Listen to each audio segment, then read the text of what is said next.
आज गावामध्ये आपला संकल्प विकसित भारत अशा स्वरूपाचं अभियान घेऊन हा रथ आलेला आहे। या रथाच्या संदर्भातले आणि ह्या पोहोचवत असणाऱ्या काही गोष्टींच्या मधले प्रश्न त्याचे कोऑर्डिनेटर असणारे या रथ इथं गावात घेऊन येणारे काही अधिकारी आहेत, त्यांच्यासोबत आपण थोडंसं बोलूयात।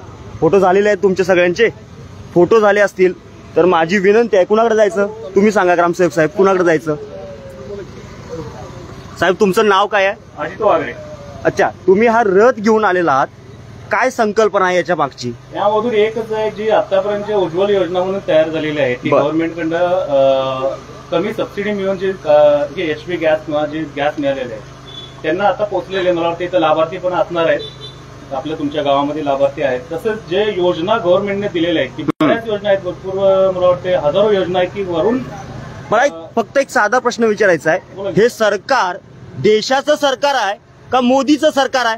हे देशाचं सरकार। मग जर देशाचं सरकार असेल तर तुम्ही घेऊन आलेल्या रथामध्ये मोदी सरकारची हमी असा शब्द का लिहिलेला आहे?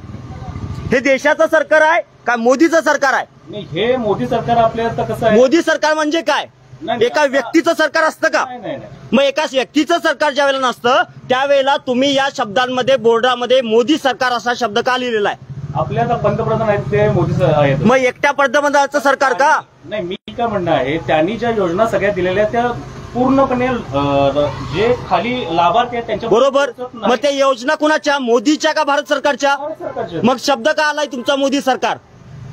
का आणलेला आहे तुम्ही घेऊन आलाय की नाही हा रथ? नाही आलेलो आहे। हा, मग का शब्द आणलाय तुम्ही मोदी सरकार? भारत सरकार असं का वापरले गेलेलं नाहीये? भारत सरकार आणि त्यासोबतच हा सेल्फीचा पॉइंट जो आहे त्या ठिकाणी भारत सरकारच्या अनुषंगाने असणाऱ्या कुठल्या गोष्टी आहेत?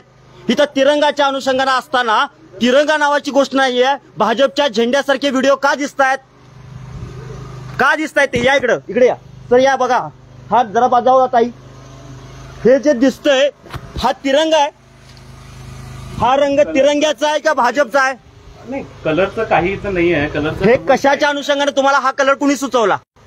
प्रत्येक हे जे काही कलरचा असा कुठं काही इश्यू नाही आहे आपल्याला फक्त काय आहे यामध्ये मोदी साहेबांचं जे काय आहे, मोदी साहेबांचं आहे का भारत सरकारचं आहे? भारत सरकार। मग मोदी साहेबांचं म्हणजे काय? आता जे तुम्ही पंतप्रधानाचे, मला सांगा, तुम्ही पंतप्रधान नावाच्या भारत राष्ट्राच्याच अधिकारी आहात का मोदी नावाच्या एका व्यक्तीचे आहात? भारत सरकारचे। मग भारत सरकारचे असताना हे शब्द असे का लिहिलेत त्याचं कारण मला पाहिजे। का लिहिलेले तुम्ही आणि तुम्ही आमच्या गावात घेऊन आलाय ते?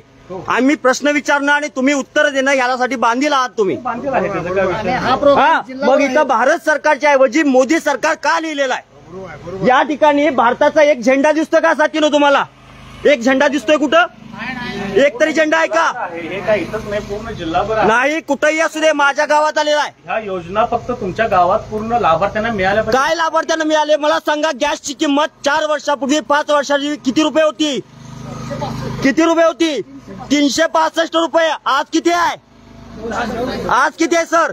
तुम्ही ही योजना घेऊन आलेला आहात का? आम्ही तुमच्या 400 रुपयाचा गॅस 1000 रुपये केलाय हे सांगायचं कुणी? सांगा आमच्या गावाला, सांगा आमच्या गावाला। उज्ज्वल योजना म्हणून आहे, त्या योजना आपल्याला लाभार्थ्यांना ज्यांना जे गॅस वापरता येत नाही, आता पहिलं बरोबर आहे, त्या योजना मिळाल्या पाहिजे त्यासाठी। आबा मला सांगा, 400 रुपयाचा गॅस होता, 400 रुपयाचा गॅस आता 1000 रुपये झाला, आणि मग कुठल्या तोंडाने घेऊन आल्या ती? घाईला आली महागाई। मग कुठल्या तोंडाने आलेल्या आहेत? त्या आमच्या गावात आम्ही हे केलेलं आहे। आमच्या प्रश्नाची उत्तर दिल्याशिवाय गॅस पुढे हे जाणार नाही पुढे।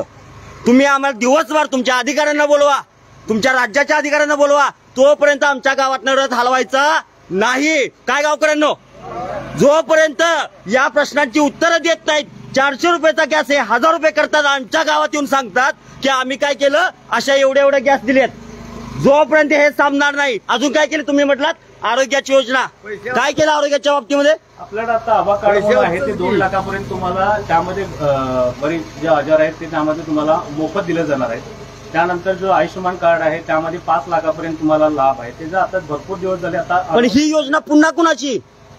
गव्हर्नमेंट कुणाची? गव्हर्नमेंट। मग का मोदी सरकार लिहित आहे?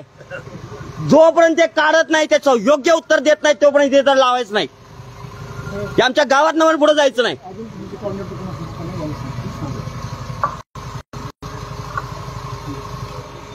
त्यांचा फोन होऊन दे, पण जोपर्यंत गावकऱ्यांनो पण समजून घ्या, आमच्या गावामध्ये जर अशा स्वरूपातलं हे प्रेझेंटेशन होत असेल, हा खर्च कुणाचा आहे? या एका स्क्रीनसाठी दिवसाला जवळजवळ 25,000 रुपये खर्च केला जातो. एक गाडी दिवसभर फिरवायची, त्या गाडीमध्ये असणारा ड्रायव्हर, त्याच्यासोबत असणारे अधिकारी, यांच्या खर्चाचं काय? हा सगळा खर्च कुणाच्या खिशातला आहे?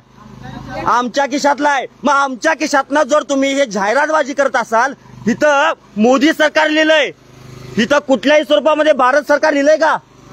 मग भारत सरकारची गोष्ट स्वतःच्या नावानं खपवायला त्याच्या बापाची प्रॉपर्टी आहे का?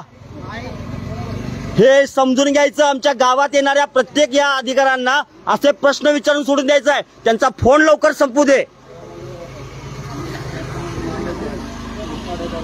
आणि मला सांगा, मी जेवढं काही बोलतोय ते चुकीचं आहे का? 400 रुपयाचा गॅस ह्यो 1000 रुपयाला आम्हाला विकायला लागला आणि सांगायला लागला आम्ही 10 करोड लोकांना उज्ज्वला गॅस दिलं. कशासाठी दिलं? 600 रुपयानं 10 करोड लोकांचं किती रुपये झालं? एवढा पैसा सगळा गेला कुठं? घालवला कुठं? सर या इकडं, या इथं या, पुढे या. तुम्ही या शाळेच्या बाबतीमध्ये पण काहीतरी योजना लिहिल्यात. 20,000 शाळा महाराष्ट्रातल्या बंद करायला निघाले तुमचं सरकार. काय उत्तर द्याल? 20,000 शाळा बंद करायला लागल्यात महाराष्ट्रातली. ज्या शाळा या 10च्या आतल्या पटातल्या आहेत, त्या 20,000 शाळा बंद करायचं चाललंय. तुम्ही काय उत्तर द्याल अधिकारी म्हणून? बंद करायला लागले असं कुठं नाही कुठं? नाही कुठं? सर काय मी मनाचं सांगायला लावले का? मला काय माहित नाही ऍक्च्युअली तुम्ही काय म्हणताय. कारण अहो सर, 20 पटातल्या आतल्या एकूण 20,000 शाळा महाराष्ट्रातल्या बंद करण्याचं चालू आहे. कसले अधिकारी आहात तुम्ही? अधिकारी असते नाही, अधिकारी माझ्याकडे हा कार्यक्रम. तुम्ही भाजपचा प्रचार करायला आलाय का? प्रचार नाही. मग का लिहिलंय मोदी सरकार? या इकडे, इकडे या जरा. या महाराष्ट्राला लोकांना तुमचं तोंड पण दिसू दे आणि काम पण महाराष्ट्राचं दिसू दे. सरकारचं काम दिसू दे. दिलेलं नाही तुम्ही उत्तर. का लिहिलंय मोदी सरकार? त्यांचा आता ज्या योजना त्यांनी स्वतः तयार केल्या, त्यांनी कुणी बापाची प्रॉपर्टी? त्यांची प्रॉपर्टी. मग का आले मोदी सरकार? महाराष्ट्र सरकार का नाही? भारत सरकार का नाही? किती लोकांना घर मिळाले आमच्या गावातल्या? पक्की घरं. लाभार्थी आहेत त्यांना लाभार्थ्यांना मिळालंच असेल असं काय नाही किंवा बरेच जर लाभार्थी तुमच्या इथे आहेत त्यांना मिळालेलंच असणार आहे. असं नाही की कुणाला मिळालेलंच नाही. मला तुम्ही ह्या प्रश्नाचं उत्तर दिल्याशिवाय गावानं गाडे नाही. हे काढायचं तरी तुम्ही समोर काढायचं. अधिकारी येतील, बोलवा, अधिकाऱ्यांना बोलून घ्या. किती वेळात येतील तुमचे अधिकारी? आता फोन चालू आहे सर, मला बोलायला दिलं तर मी बोलेन. ठीक आहे, बोला. नाही, मी फोन चालू आहे म्हटलं, बोलावलं आपण. चालेल. आज माझ्या गावामध्ये या स्वरूपातला हा रथ आलाय. ज्या रथाचा खर्च माझ्या खिशातल्या, माझ्या गावच्या लोकांच्या खिशातनं जाणार आहे. आबा, हे इंजिन चालू आहे, डिझेल पटा लागलंय, कुणाच्या खिशातला आहे? सरकारच्या नाही, तुझ्या खिशातला आहे. तुझ्या खिशातलं पैसे जायला लागल्यात. हे बंद करा लगेचच. हे जाळायचं नाही सर, हे बंद करा. नाही स्क्रीन डाळायची. म्हणजे कसं काय त्याला बंद करा. काय या स्वरूपातनं हा पैसा गोळा केला जातोय, आमच्या खिशातला काढला जातोय आणि भाजपचा प्रचार केला जातोय. मोदी सरकारची हमी म्हणून दाखवलं जात आहे. कसली हमी आहे? 400 रुपयाचा गॅस विकला जातोय 1000 रुपयांना आणि सांगितलं जातंय की आम्ही 10 करोड लोकांच्या पर्यंत गॅस पोहोचवलाय. हे सगळं थांबवलं पाहिजे. ज्या ज्या गावात हा रथ येतोय त्या त्या गावातल्या प्रत्येक अधिकाऱ्याला हा प्रश्न विचारला गेला पाहिजे. मी जोपर्यंत हे शब्दाचं योग्य उत्तर देत नाहीत तोपर्यंत हा गावातनं माझा रथ सोडणार नाही आहे, एवढे आश्वासन देतोय.